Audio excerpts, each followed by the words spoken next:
Do you ever get tired of your boring day-to-day life? I know I do. Well, I should say that I did. Then I decided to do something about it.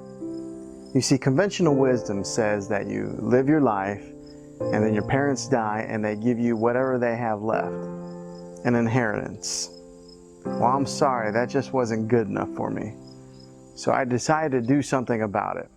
You know, I want my money right now.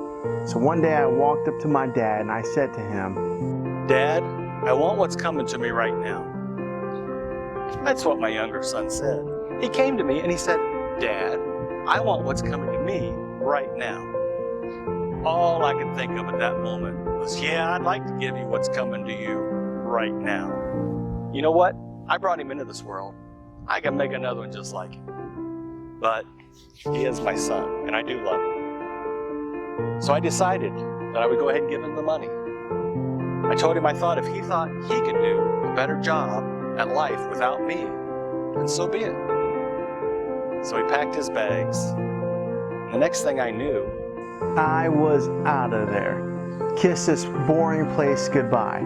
I had places to go, people to see. So the first thing I did was, my son got lost. Now again, I love him, but he's no Magellan. I heard he had to stop and ask for directions 4 times before he even got out of our hometown. You know what? No, not 4. It was 3. And one of them wasn't even my fault. I couldn't understand what the guy was saying. I was just like, okay, thank you. And besides that, the only reason I couldn't follow directions is because somebody never taught me how to follow directions.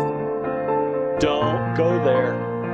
Okay, look, the point is, I got out of there and I started to live it up. I mean, I had more friends than I knew what I could do with. I was eating like a king. I had the finest of clothes. And the ladies, well, what can I say about the ladies? I can say something about the ladies. They were women. They were not ladies. You know what? Never mind. The thing was, life was good. Until my son's money ran out. About the same time a recession hit our country. There wasn't any work to be found. I mean, I tried. I really tried, but there just weren't any jobs. Eventually, I found a job. It wasn't bad. It was a manager's position. It was an associate position at the... Okay. I was a bacon preparation assistant. Which means? I fed pigs. I hated that job. It didn't pay much.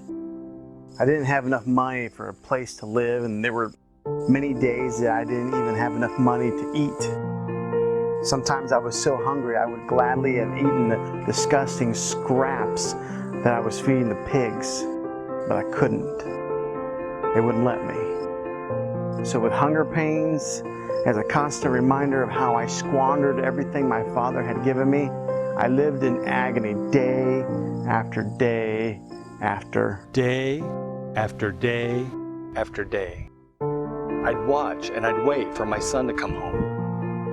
And my heart would ache just like any parents would for their own child. But hear me on this, I never gave up on him. I never gave up on him. I knew that someday it would happen. And one day it hit me.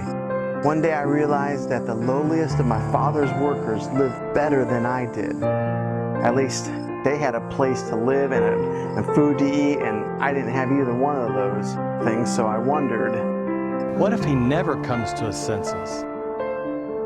What if he lets pride get in his way? No, I will see him again.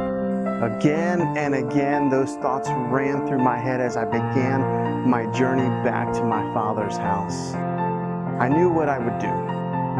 There's no way that I would accept a handout, and then I couldn't expect him to take me back as his son, so I would ask him to hire me as a worker. I mean, maybe he would just do that, just Just maybe. Maybe today is the day my son will come home. That's what I would say every morning when I'd wake up. Maybe today will be the day that I look off in the distance and I see my son as he makes his way back home. Home. That word means so many things. Comfort, care, security, love. Home. I couldn't believe I was just a few hundred yards away from it. It was a beautiful day.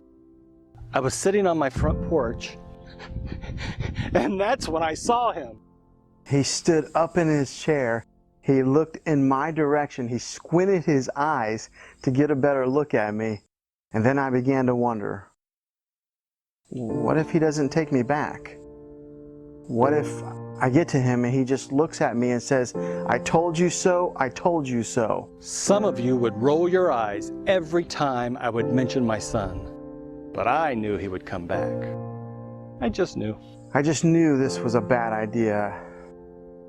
I knew I shouldn't have done this, so I just stopped. He just stood there. I couldn't move. I couldn't just stand there, so he jumped. My dad literally jumped off the porch. I never had seen him do anything like that before. It was like he was a little kid who was excited about something, and then it hit me. He was excited about me. So you know what I did next? I ran. I ran.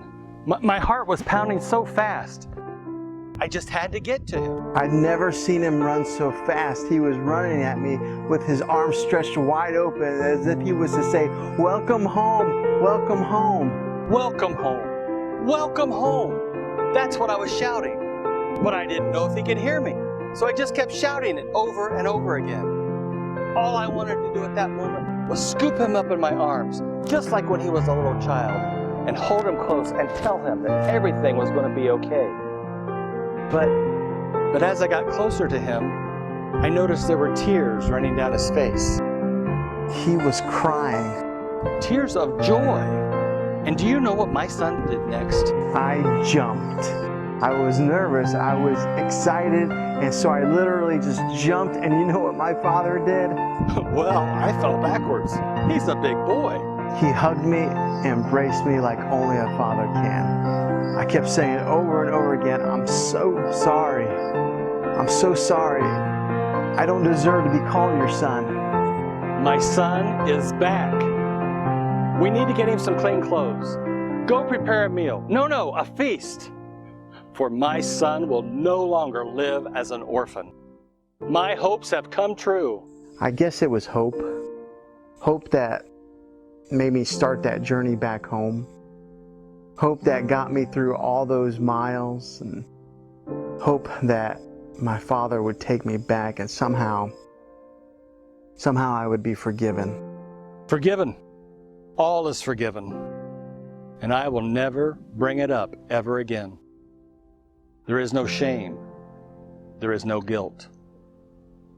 For my son who was lost now is found.